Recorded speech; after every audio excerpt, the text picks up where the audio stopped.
എങ്ങനെയാണ് കുട്ടികളുടെ പേരിൽ മ്യൂച്വൽ ഫണ്ടുകൾ ചേരുക എന്നും കൂടെ ഞാൻ പറഞ്ഞുതരാം. റുപ്പിമങ്ങിന്റെ വാട്സ്ആപ്പ് സർവീസ് ആയിട്ടുള്ള ആസ്ക് റുപ്പിമങ് സർവീസിലേക്ക് ഈ അടുത്ത് വന്നിട്ടുള്ള ഒരു ചോദ്യത്തിനുള്ള ആൻസർ ആണ് ഇന്ന് ഈ വീഡിയോയിലൂടെ പറയുന്നത്. കുട്ടികളുടെ പേരിൽ മ്യൂച്വൽ ഫണ്ടിൽ നിക്ഷേപിക്കാൻ പറ്റുമോ? ആ നിക്ഷേപിച്ചു കഴിഞ്ഞിട്ടുണ്ടെങ്കിൽ എന്തൊക്കെ ഗുണങ്ങളും ദോഷങ്ങളും ആണ് ഉള്ളത് എന്നാണ് ആസ്ക് റുപ്പിമങ് സർവീസിലേക്ക് ഒരാൾ ചോദിച്ചു. നിങ്ങൾക്ക് ഇതുപോലുള്ള സംശയങ്ങൾ ഉണ്ടെന്നുണ്ടെങ്കിൽ നമ്മുടെ വാട്സ്ആപ്പ് നമ്പർ ആയിട്ടുള്ള 8848030018 നിങ്ങൾക്ക് കോൺടാക്ട് ചെയ്യാം.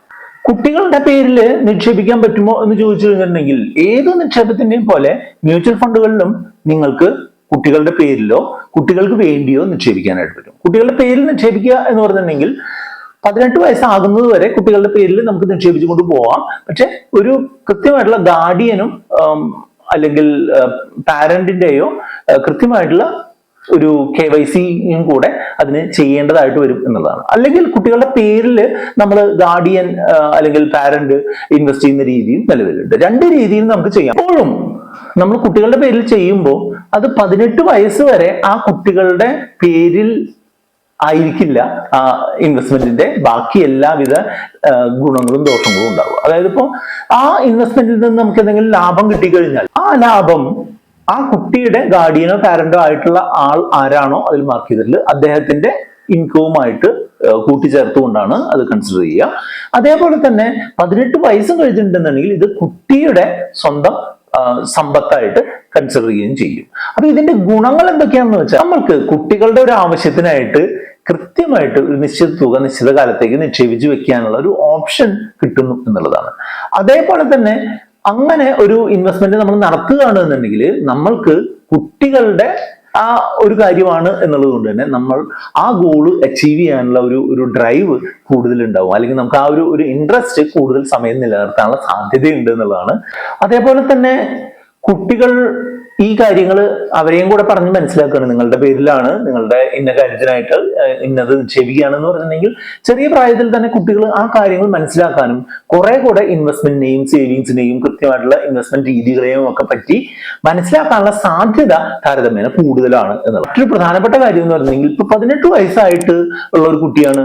ആ കുട്ടി 18 വയസ്സായി കഴിഞ്ഞിട്ടുണ്ടെങ്കിൽ ആ സമയത്ത് വിഡ്രോ ചെയ്യുമ്പോൾ ഉണ്ടാവുന്ന ലാഭങ്ങളെല്ലാം തന്നെ ആ കുട്ടിയുടെ പേരിൽ അല്ലെങ്കിൽ ആ സമയത്ത് ആ കുട്ടിക്ക് വലിയ ഇൻകം ഒന്നും ഇല്ല എന്നുണ്ടെങ്കിൽ കൂടുതൽ ടാക്സ് എഫിഷ്യന്റ് ആയിട്ട് കാര്യങ്ങൾ മാനേജ് ചെയ്യാൻ പറ്റും എന്നുള്ളതാണ്. അപ്പൊ പ്രധാനമായിട്ടും 3 കാര്യങ്ങളാണ്.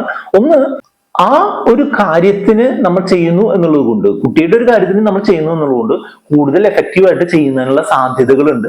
രണ്ടാമതായിട്ട് കുട്ടികളെ ഈ കാര്യങ്ങളെ അവെയർ ആക്കുന്നതിനായിട്ടുള്ള ഒരു ഓപ്ഷൻ നമുക്ക് കിട്ടുകയാണ്. മൂന്നാമതായിട്ട് ഈ ടാക്സേഷനുമായി സംബന്ധിച്ച് പിൻവലിക്കുന്ന സമയത്തുള്ള ബെനിഫിറ്റുമാണ് പറയുന്നത്. ഇതിന് ചില ദോഷങ്ങളും ഉണ്ട് കേട്ടോ. ദോഷങ്ങൾ എന്താണെന്ന് വെച്ചാൽ 18 വയസ്സ് കുട്ടിക്ക് തികഞ്ഞു കഴിഞ്ഞിട്ടുണ്ടെന്നുണ്ടെങ്കിൽ ഈ ഇൻവെസ്റ്റ്മെന്റ് കുട്ടിയുടെ പേരിൽ ഓട്ടോമാറ്റിക്കലി ട്രാൻസ്ഫർ ആക്കി കൊടുക്കണം എന്നുള്ളതാണ്. അല്ലെങ്കിൽ കുട്ടിക്ക് 18 വയസ്സ് തികഞ്ഞു കഴിഞ്ഞിട്ടുണ്ടെങ്കിൽ ആ സമ്പാദ്യത്തിൽ മേൽ നമ്മൾക്ക് അവകാശം ഉന്നയിക്കാനായിട്ട് സാധിക്കില്ല എന്നുള്ളത് ഒരു മെയിൻ ആയിട്ടുള്ള പോയിന്റ് ആണ്. അത് മാത്രമല്ല 18 വയസ്സാകുമ്പോഴേക്കും വലിയൊരു എമൗണ്ട് ഇതിനകത്ത് വന്നിട്ടുണ്ട് എന്നുണ്ടെങ്കിൽ എന്താ സംഭവിക്കുക? കുട്ടിക്ക് അത്ര ഒരു മെച്യൂരിറ്റി ആവാത്തൊരു സമയത്ത് ഇത്രയും വലിയൊരു എമൗണ്ട് കുട്ടിയുടെ സ്വന്തം ആവശ്യത്തിന് ഉപയോഗിക്കാൻ പറ്റുന്ന രീതിയിൽ വന്നു കഴിഞ്ഞാൽ ചിലപ്പോൾ അതൊരു ബുദ്ധിമുട്ടിലേക്ക് പോകാനുള്ള സാധ്യതയുണ്ട്.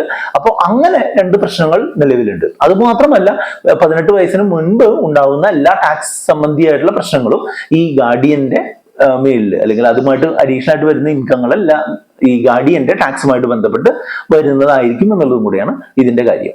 ഇനി എങ്ങനെയാണ് കുട്ടികളുടെ പേരിൽ മ്യൂച്വൽ ഫണ്ടുകൾ ചേരുക എന്നും കൂടെ ഞാൻ പറഞ്ഞുതരാം. കുട്ടികളുടെ പേരിൽ ചേരുന്നതിനായിട്ട് കുട്ടികളുടെ പേരും അഡ്രസ്സും അതുപോലെ കുട്ടികളുടെ ഏജും ഒക്കെ തെളിയിക്കുന്നുള്ള രേഖ, ഒരു ബർത്ത് സർട്ടിഫിക്കറ്റോ അല്ലെങ്കിൽ കുട്ടിയുടെ ആധാറോ ഉണ്ട് എന്നുണ്ടെങ്കിൽ നമുക്ക് തീർച്ചയായിട്ടും ചേരാൻ സാധിക്കും. അതോടൊപ്പം തന്നെ ഗാർഡിയന്റെ ആധാർ കാർഡ്, പാൻ കാർഡ്, ആധാറുമായിട്ട് ലിങ്ക് ചെയ്തിട്ടുള്ള മൊബൈൽ നമ്പർ ഡീറ്റെയിൽസ്, അങ്ങനെയുള്ള കാര്യങ്ങളൊക്കെ തീർച്ചയായിട്ടും വേണം. ഇത്രയും കാര്യങ്ങൾ നമ്മൾ നേരിട്ട് ഏതെങ്കിലും മ്യൂച്വൽ ഫണ്ട് ഓഫീസിലോ ക്യാൻസിന്റെ ഓഫീസിലോ കർവിയുടെ ഓഫീസിലൊക്കെയാണ് നമ്മൾ സാധാരണ രീതിയിൽ ചെയ്യാറുള്ളത്.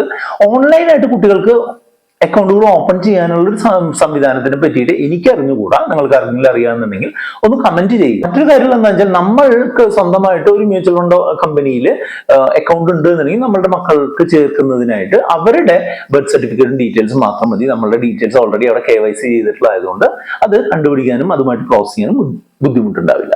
അപ്പോൾ ഇത് ഓൺലൈൻ ഇല്ല എന്നുള്ളൊരു ദോഷമാണ്. പിന്നെ അത് മാത്രമല്ല അതിന്റെ ഒരു ഓണർഷിപ്പ് സംബന്ധിച്ചുള്ള കുറച്ച് കൺസേൺസും നിങ്ങൾ മനസ്സിലാക്കിക്കൊണ്ട് മാത്രം കുട്ടികളുടെ പേരിൽ ഇൻവെസ്റ്റ് ചെയ്യുക. അതിന് പറ്റുന്ന അതിന്റെ ഒരു മെയിൻ ഓൾട്ടർനേറ്റീവ് ഓപ്ഷൻ എന്ന് പറഞ്ഞിട്ടുണ്ടെങ്കിൽ നിങ്ങൾക്ക് കുട്ടികൾക്ക് വേണ്ടി എന്നുള്ള രീതിയിൽ നമ്മൾ പല ഗോളുകളും ചെയ്യാം. അപ്പോൾ ഉദാഹരണമായിട്ട് പറയുകയാണെങ്കിൽ എൻ്റെ മക്കളുടെ വിദ്യാഭ്യാസവുമായിട്ട് ബന്ധപ്പെട്ട് ഞാൻ അത്യാവശ്യം നല്ല രീതിയിൽ ഇൻവെസ്റ്റ് ചെയ്യുന്നുണ്ട്. അതെല്ലാം എൻ്റെയോ എൻ്റെ വൈഫിൻ്റെയോ പേരിൽ ആണ് ചെയ്തുകൊണ്ടിരിക്കുന്നത്. അപ്പൊ അങ്ങനെ ചെയ്യുന്ന ആ ഇൻവെസ്റ്റ്മെന്റുകൾ എന്തൊക്കെയാണെന്ന് അറിയാനായിട്ട് ഈ വീഡിയോയുടെ ഡിസ്ക്രിപ്ഷനിലെ ലിങ്ക് നോക്കാം. അതുപോലെ തന്നെ ഇവിടെ കാണുന്ന ഈ 2 വീഡിയോകൾ കണ്ടുകൊണ്ട് നമുക്ക് മുന്നോട്ട് പോകാം. ഈ വീഡിയോ ലൈക്ക് ചെയ്യാനും കമന്റ് ചെയ്യാനും കൂട്ടുകാരുമായിട്ട് ഷെയർ ചെയ്യാനും മറക്കണ്ട. വളരെ ഇമ്പോർട്ടൻ്റ് ആയിട്ടുള്ള ഇൻഫർമേഷൻ ആണ്.